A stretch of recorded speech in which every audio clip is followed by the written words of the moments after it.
कधीच नाही चुकणार तुमचे फेवरेट टीव्ही शोज झी5 सोबत, तेही एकदम फ्री।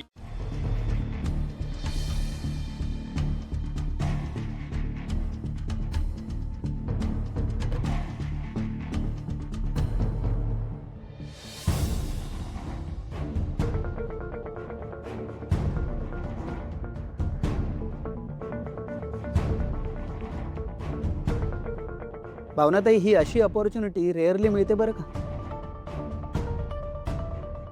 ॲटलिस्ट तू त्यांच्याकडून थोडे पैसे तरी घ्यायला हवे होते। नाही म्हणजे हे सगळं काही मी माझ्यासाठी नाही म्हणत आहे, हे सगळे पैसे आनंदीच्याच खर्चासाठी उपयोगात आले असते ना।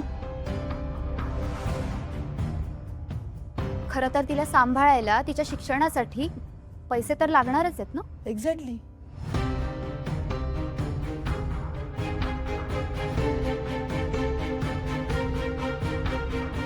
हेच मी भावनाला याच्या आधी कित्येकदा सांगितलंय, पण माझं कोण ऐकणार आहे। तोंडासमोर आलेला घास असा भिरकावून दिलाय। आणि कहर म्हणजे याला आईचा पाठिंबा आहे। अरे कोणीतरी बोला बाबा, तुम्ही गप्प कशाला बसताय? तुम्ही तरी बोला, तुम्हाला हे पटतंय का सगळं?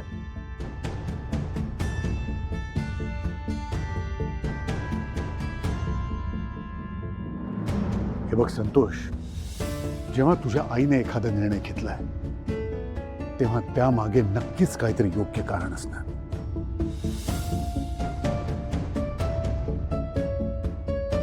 अरे पैसा, प्रॉपर्टी या गोष्टींना माझ्या दृष्टीने काहीही महत्व नाहीये जितकं महत्व आनंद आणि समाधानाने जगण्याला आहे। मला असं वाटतं एक कुटुंब म्हणून आपण सगळ्यांनीच एक गोष्ट समजून घ्यायची गरज आहे।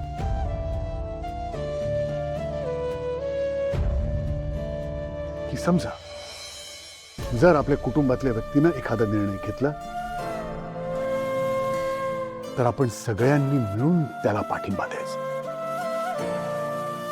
जरी तो निर्णय आपल्याला मान्य नसला तरी सुद्धा। तुला तो दिवस आठवतो का?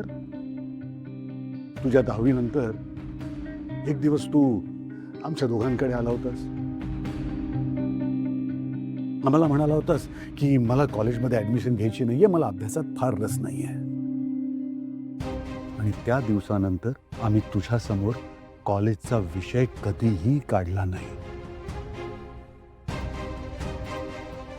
तू सुरुवातीला गोंधळलेला होतास, अनेक कोर्सेस केलेस, पण आम्ही काहीही बोललो नाही। अरे कारण बळजबरीनं तुला कॉलेजमध्ये पाठवण्यात काही अर्थच नव्हता, आम्हाला कळत होतं ते।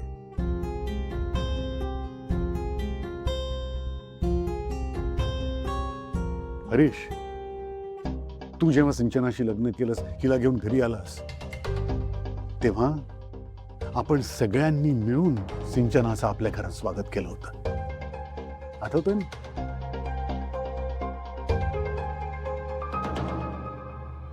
जेव्हा आपल्या जानूला जयंतनं मागणी घातली तेव्हा हिचा हात जयंतच्या हातात देण्याचा निर्णय आपण सगळ्यांनी मिळूनच घेतला होता, आठवतंय ना तुम्हाला?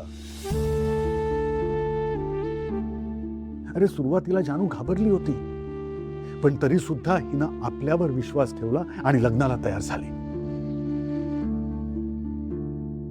आता सुद्धा हेच करतोय आपण। तर भावनानं स्वतःसाठी एक निर्णय घेतलाय तेव्हा आपण सगळ्यांनी तिच्या पाठीशी उभं राहणं ही एक कुटुंब म्हणून आपल्या सगळ्यांची जबाबदारी आहे।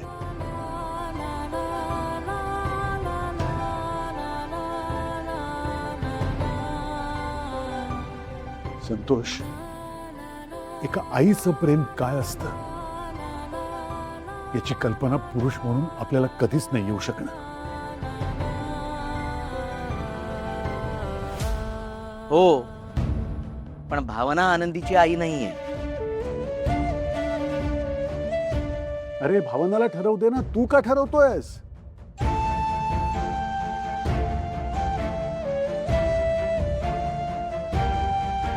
आणि एक गोष्ट लक्षात ठेव संतोष, आई मुलाचं नातं हे किती दिवसांचं आहे किंवा किती वर्षांचं आहे याला महत्व नसतं रे। एकमेकांबद्दल वाटणारी ओढ, माया असली ना की बस, आणि काही लागत नाही त्याला.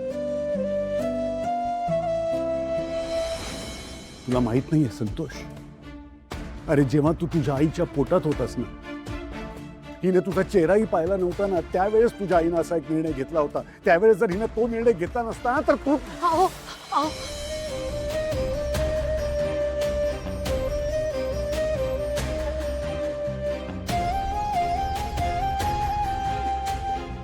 अहो नको तो विषय.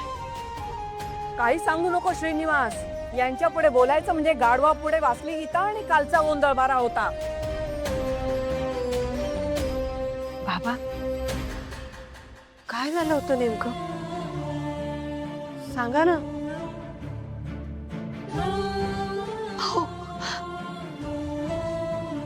लक्ष्मी, कधीतरी यांना हे कळायला हवंच.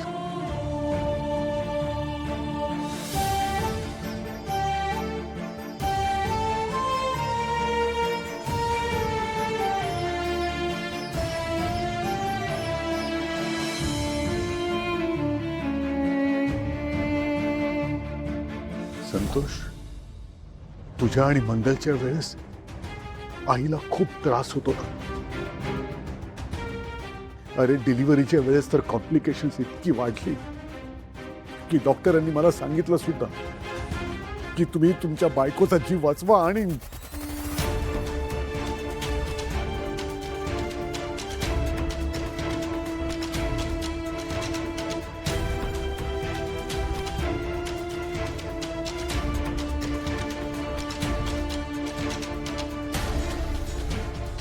पण लक्ष्मी हट्टाला पेटली होती.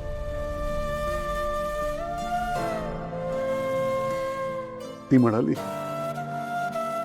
की ती माझी मुलं आहेत आणि काहीही झालं तरी मला ती हवी आहेत. अरे लक्ष्मीनं स्वतःच्या जीवावर उदार होऊन तुम्हा दोघांना जन्म दिलाय.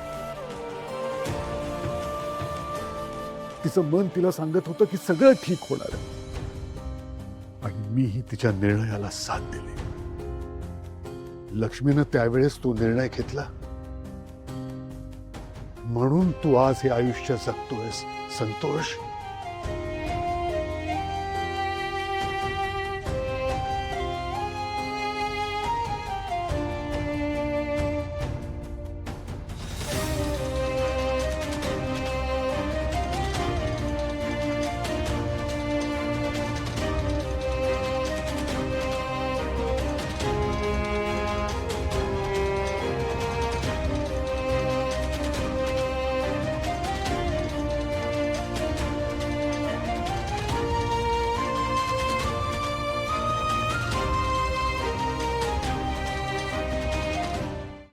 झी5 ॲप डाउनलोड करा आणि पहा सर्व एपिसोड्स एकदम फ्री.